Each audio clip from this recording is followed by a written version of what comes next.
Right.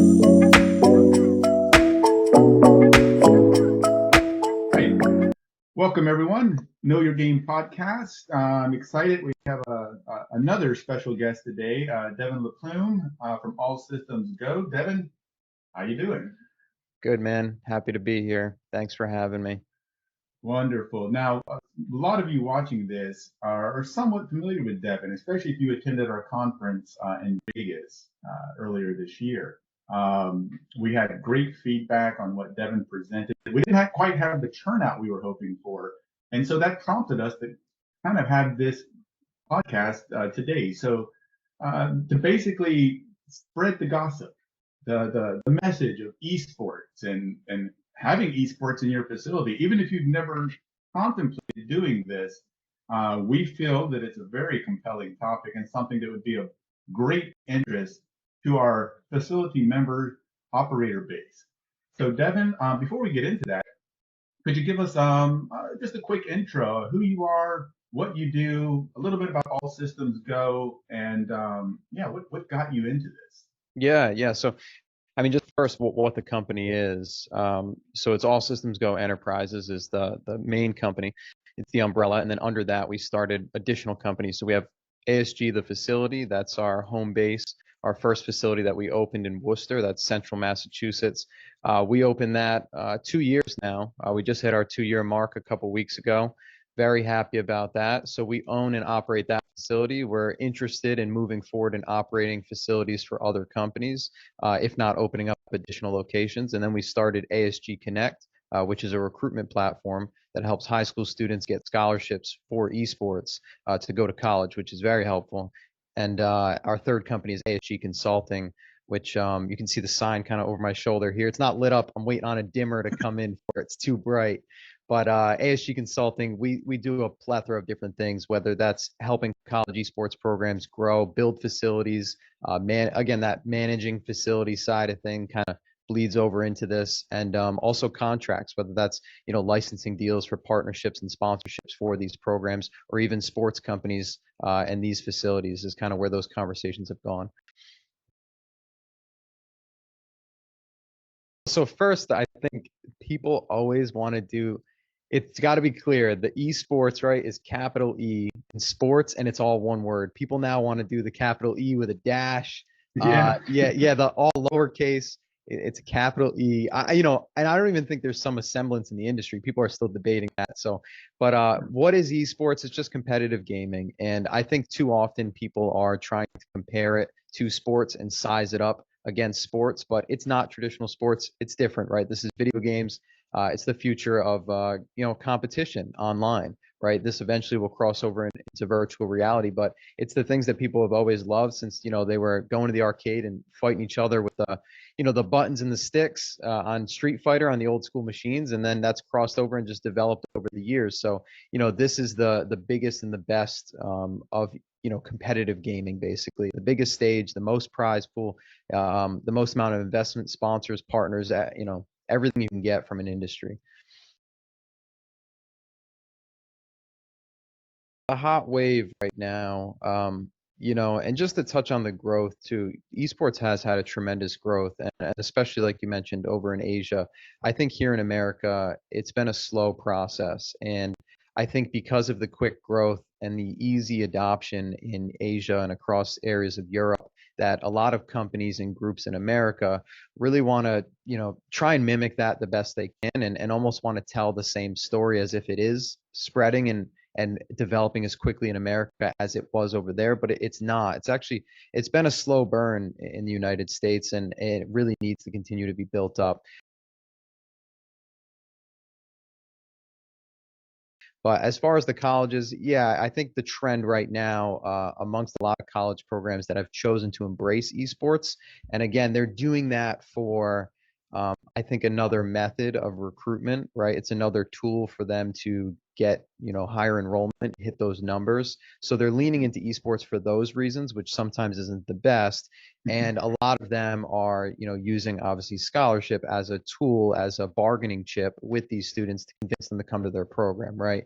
It's almost like just a way to close the deal. But it's good for the industry as a whole because companies like mine I can actually build revenue streams or services off of the back of that. So helping facilitate something that I think for the greater good is better for the industry, but right now it's a bit murky with I think a lot of schools maybe not being as clear as they should be about the dollar amount of scholarship, right? They like to say come play video games at school for free or get a ride to play. A lot of times you're getting a small amount. The scholarships aren't that large at all, and a lot of schools say they offer it, but they couple it with like room and board and a couple other things. So Sure. it's still a murky area, but it'll work itself out. Yeah, so I didn't. I mean, I do now. So I've been in the industry for about 6 years, but when I first got into it, I was just like everybody else, grew up playing video games. I have older brothers, so was always competitive playing, Mortal Kombat, stuff like that, right? Yeah. And eventually crossed over into things like Fortnite, Rocket League. But it was actually my business partner, Amber Beck. She's our CMO of the company. She actually came to me years back, 6+ years ago. I was in college. She was in college. I was at URI. I was getting a degree in fashion, designing footwear. And I thought that was my path. I really like drawing. I'm artistic. And so I thought that was where I was going to go. And she approached me with the opportunity and the idea, and just planting that in my head. We just we never let it go. Started working on it, looking things up, learning, traveling, developing a business plan. And then eventually, you're pitching it in front of investors. And fast forward, here we are.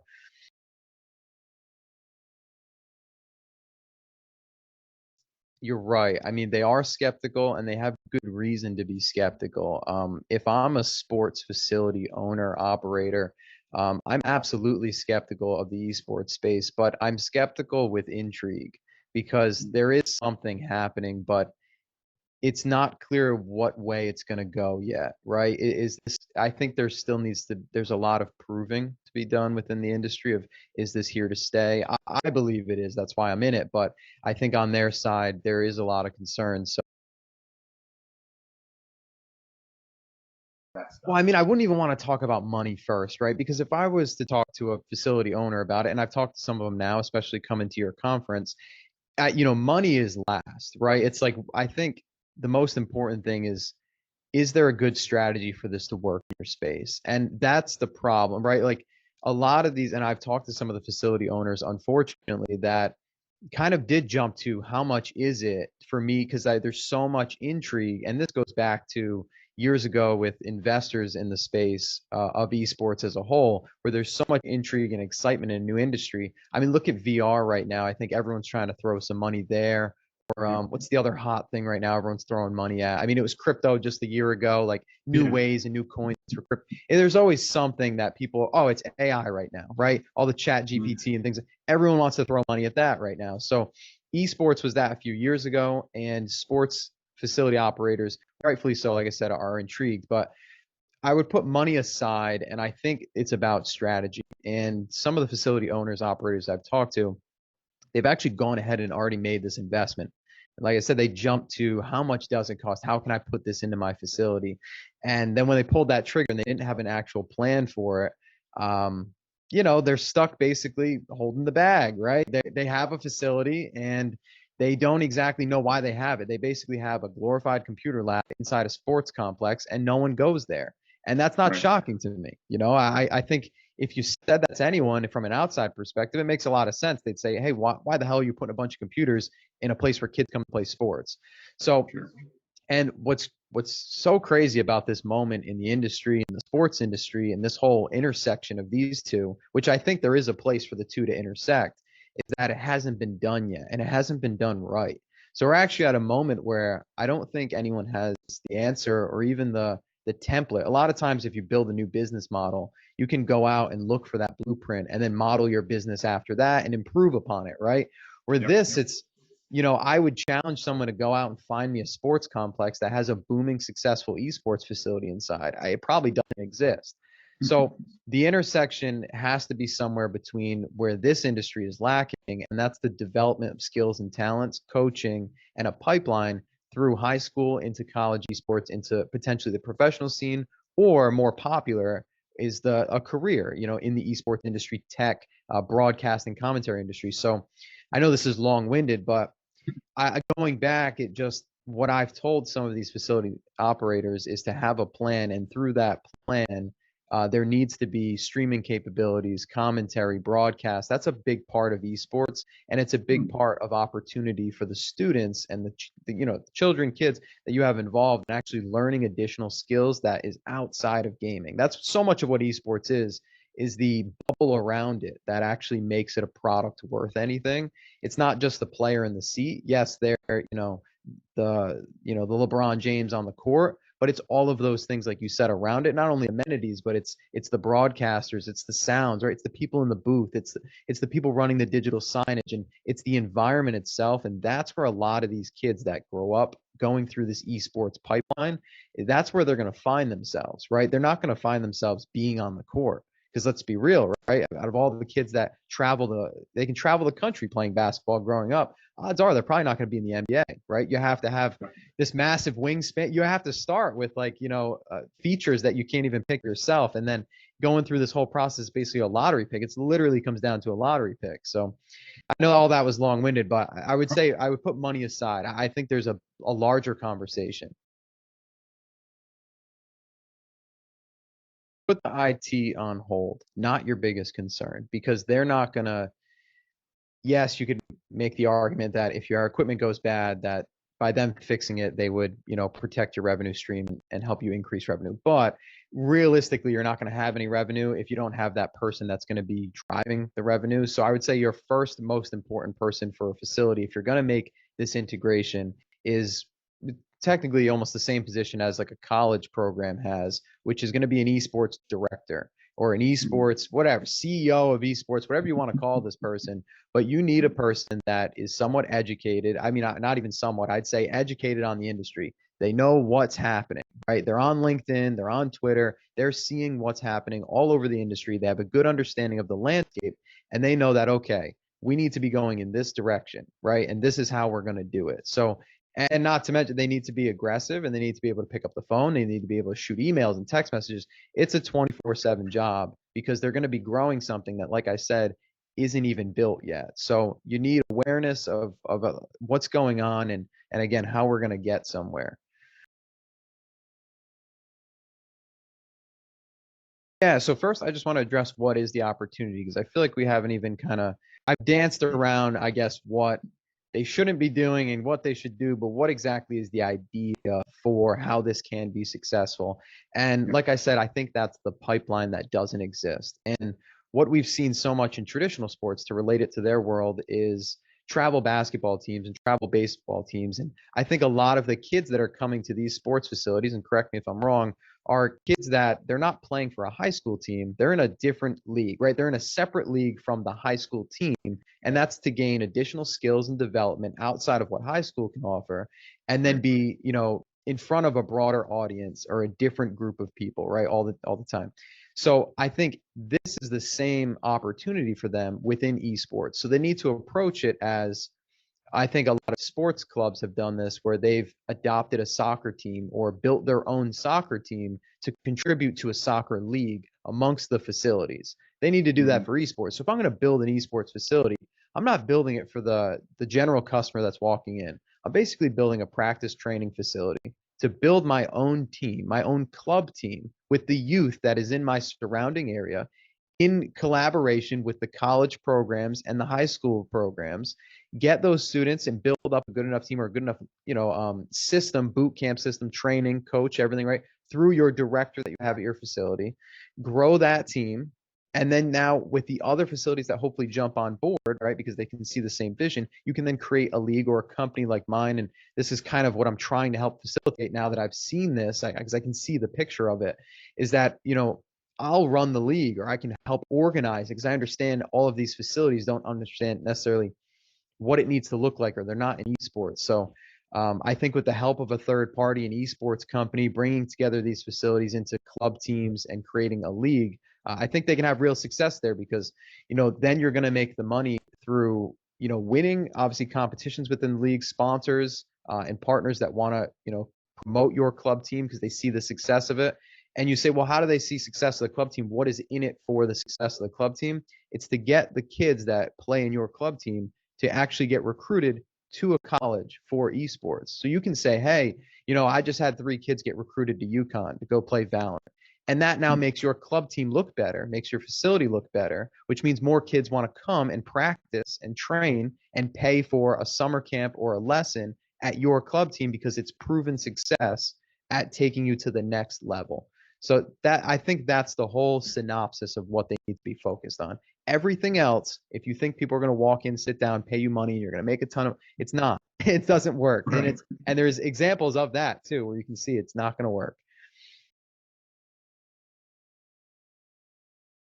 I mean, I think it's really broad, and I think this industry and industries outside, they like to try. Everyone wants to try and narrow it down, right? To it's okay. It's ages 14 to 21, and that is the esports demographic. But Right. the truth is, it extend. There's these outer banks almost of esports. You have your core, which is like Valorant, Rocket League, League of Legends, right? Call of Duty, where teams are often built, and this is what college is jumping on, and that's your centerpiece of it. But just like sports, you have these outer banking areas that extend beyond your core demographic. So I would say in sports, right, you have football, basketball, soccer. Those outer banks, you could say, well, what about competitive darts, right? Throwing darts. That's actually, I mean, people make a lot of money. There's sponsored athletes. They travel, they do live events, they sell tickets. And then you have players that are much older because we're talking about darts, it's less physical, and maybe an audience, a demographic that's a lot older as well. So I think just like sports realized, esports will have to realize the same thing. We're not catering to one specific group of people. You're catering to everybody and anybody in all of these different, I guess, like I said, the focal point, the outer banks. So to cross that over into esports, like your outer sides of maybe the older demographic is, like I mentioned earlier, the guys who grew up, or even the women, right, that grew up playing Street Fighter in the arcades. Well, Street Fighter 6 just came out, and that's on all the latest consoles and on PC. And, Right. perfect example, just here in my own facility in Worcester, central Massachusetts. It's a random location, right? Because we could be in Miami, Florida. It's the same thing, right? Worcester, Massachusetts isn't special to anywhere else in the country. And every Thursday, there's a group of 30 plus people that get together, and they're all just local people, and they're all over the age of 25, most likely. Some of them in their 30s, a couple of them in their 40s that come here to play Street Fighter and Tekken and the old stuff, right? And that's competitive gaming, and that's esports by definition. So I think I don't think that people need to stop thinking small in such a small industry, right? That's the problem. Say it's a PC and preferably a custom built computer. Okay. You're building a facility, stop going to these companies for pre-builds. They're not going to last as long. The warranty isn't as long. You can work with a really good custom building PC company, and there is dozens and dozens of them based out of this country. You want, American made, American built, you can find it here. There's a lot of them, I mean, just to give a couple, even shout outs, Seattle built PCs are phenomenal. PC gamers over in Hawaii. I mean, those guys will travel here, and if you need 20, 30 PCs, they'll send a small team here to build them. And the benefit to that as well is that these companies, not only are supporting smaller businesses, you're not buying from Dell or, the big box companies, right? You're getting from a small team that has an expertise in something. They're going to put their time and effort into it. They're going to give you a really good product. They're going to warranty it. A lot of times, I can't speak for all, even the companies I mentioned. I don't know what their warranties are, but some of them that I work with, like Comp Ready, for example, if these guys take your computer and they have a hand in building it, and then a lot of times there's overclocking they can do, so they can take your benchmarks and they can raise all those. They can make your PC perform a hell of a lot better with specs that might not even be as good as what you would buy for a pre-build. And then they'll warranty that for, instead of a 3-year warranty from a company like Dell, they'll do it for 5 years. And these are young people a lot of times, right? That are aggressive, hungry entrepreneurs that are there for you when you need the assistance. So I've worked with the other companies, right? Like an Omen, or you're not going to really get these people on the phone as often as you'd like. You're going to end up, if you buy, honestly, you can take it from someone like me. I did build our PCs for this facility, but I still, 4 years ago when I bought them, or 3 years ago, I still obviously didn't know as much as I do now. Still learning every day, right? And I paid a company, they custom built them. It wasn't a custom building company, it was a part selling company. So they just had an add-on service. Anyways, they're, a publicly traded company. When I bought 50, 47 worked. And when I had to ship back to get them fixed, one of them gets, they never got it, and then and we're talking about $2,000-$3,000 a piece. So it's, when you're making that size of investment, you really want to find a partner and a company and a small team that you can trust. And then the last part of that too is that when you work with a team like that that's custom building, they're going to have connections, because in order to get the parts that you want, they're going to have connections to all of the other companies like Corsair and Logitech and SteelSeries and whoever you want to use, Be Quiet, just I'm trying to think, Asus, all the different companies, MSI, all these different companies that produce the top parts in the world, they have personal relationships with team members on there. So you also expand your own network. So there's so many benefits to going custom build. I'd say the only con is the cost. And I think a lot of people want to try and cut corners. And I understand, like, not everyone can justify $3,000-$4,000 for a custom build PC, but you really are making an investment, because that's what you should be doing if you're putting these in your facility, right? You're investing properly and you're making the right decision. You're doing it the smart way. You should go with custom build. And just to touch on the consoles, get rid of the consoles. They're great if you're, at home, buy a PS5, buy the new Xbox. But if we're talking about competitive esports, you're not going to go to a big competition where $1 million prize pool is on the line and everyone pulls up with a bunch of PlayStation 5s. It's just not going to happen.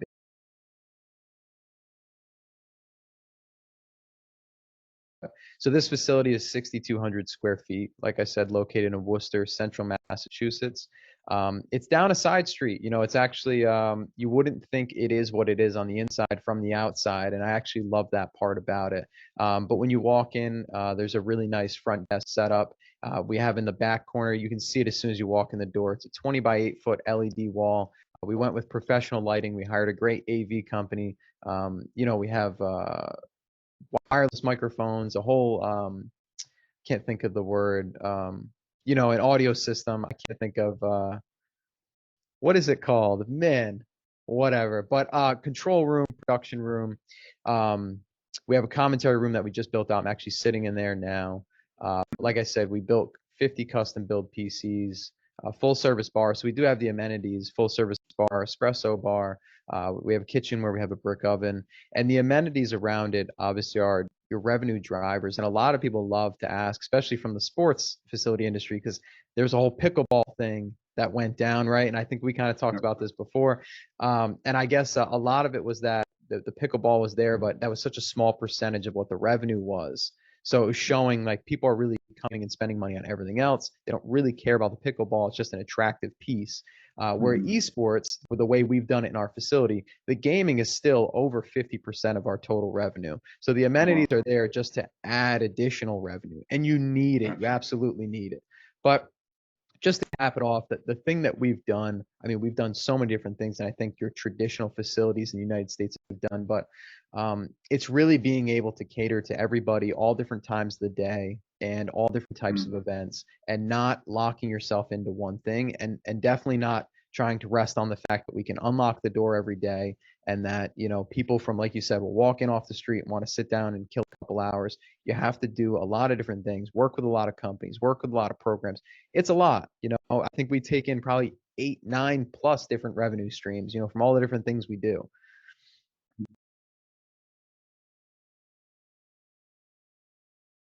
So I guess going back to earlier and just explaining what the whole, I guess, concept is for sports facility owners, it's so different than what I've done here in Worcester and what other facilities like Balance Patch in Boston, what they've been successful to do. They have different peak hours than I do. And to be honest, sports facility owners aren't going to have necessarily, they'll have peak hours, but it's not going to be through walk-in traffic. It's going to be peak hours that they've actually scheduled themselves, right? Because they're going to be growing a club team. They're going to be hosting the camps. They're going to be hosting the coaching sessions, training sessions. So they're going to make their own schedule where they'll set their own peak. I don't think they'll ever get a massive influx like we do from people who are just interested. We've done such a good job on even social media and marketing, and we've brought in influencers and content creators, and we've really grown our Instagram and TikTok, and we've gone viral on TikTok, I think 2 or 3 times now. Like those things really do matter for what is a local business, right? Where you can find these donut shops now that will get a million views on a video on TikTok. And next thing you know, I mean, it's real. That transfers over to real dollars, and they'll have a line out the door for the next 3 months. And we've actually seen that. One video we had go viral last year, I think it had 600, 700,000 views on TikTok. Our sales increased 40% for the next 3 months. It was that Wow. impactful. Yeah. And that has a lingering effect as well. That transfers over because you got to think each one of those people knows people, right? Tells those. So even for those 3 months, you see that carries over forever. It has a lasting effect. All the followers you've gained on the socials, and the people that might have heard about you within that 3 month time span. Well, 6 months later, they finally came around to come in your place. So even just to, at the end, this is like the capstone for it. And this is a conversation that, this whole thing came about with a conversation I had with a sports facility owner. And it was that there isn't a clear distinction for them. And it needs to be clear in their head. They need to do the research. Do they want to be, if they're looking to add a facility, an esports facility in their sports complex, are you looking to get into gaming, or are you looking to get into esports? And that's the difference between what we're talking about building a business model within your business and actually pursuing esports and the growth of esports and actually working on that and developing that. Or are you looking for an additional revenue stream, which is gaming, which is, if you want to just add a way for people to come in and kill time, that's not esports, right? Because then you're not actually putting a method behind it. So I would recommend, if you're just looking for a space for people to kill time, I've actually talked with former esports facility operators that have converted their esports facility over time into an arcade traditional cabinet, because you're gonna make more revenue doing that because your turnover rate is higher, right? So if you're worried about revenue per square foot in a space, go with the cabinets, because you're going to have someone play 10 minutes on there, and then the next person's going to put some money in. If you go with a PC, they're going to buy 5 hours and sit there, and you're not going to fill the place. You actually have to build that business model that I talked about, or something like that. So, I talked with this group, and it really became the question of, well, I think you're looking to be involved in gaming. You don't want to be in esports.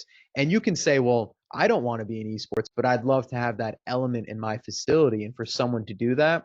And that's where now I think my company has started to open ourselves up to where those conversations can happen, right?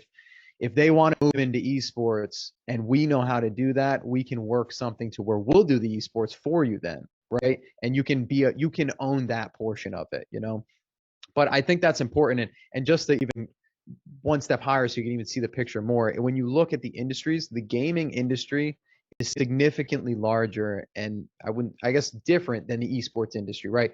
Gaming as an industry is over $200 billion, and esports, that little baby sliver in there, is 0.5%. It's 1.3 to 1.7 billion dollars. So it's this little sliver within gaming. So they have to recognize exactly, I think, that distinction, and that'll help them shape whether they want to be in esports or gaming.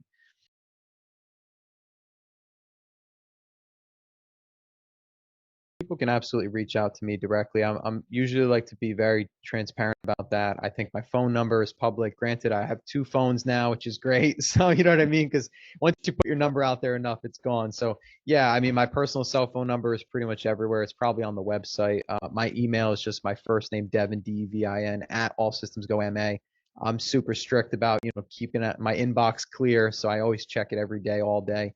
And obviously, even just shooting a message, I'm so connected to the company in every way. Even if someone messaged on Instagram, the facility, if they messaged, a party booking on the website, I'm the guy they reach out to. If you email info@allsystemsgoma, I'm the guy. I'll see it on my other email. So I see it all. So however they reach out to the company or myself, I'm one with the company. So Devin, again, big thanks for doing this. We appreciate it. Hopefully your phone or email will be ringing off the hook here pretty soon. Cool. Yeah. I Yeah. guess 50-50 on that one. Yeah. We shall see. But I found it to be very informative, and for our audience, if you want to find out more, of course, reach out to Devin. Especially, make sure to take advantage of his expertise in his consultancy business to help potentially get you guys started in this space. It's been really exciting to have you, Devin. Again, big thanks. And until our next podcast, everyone, take care. See you then.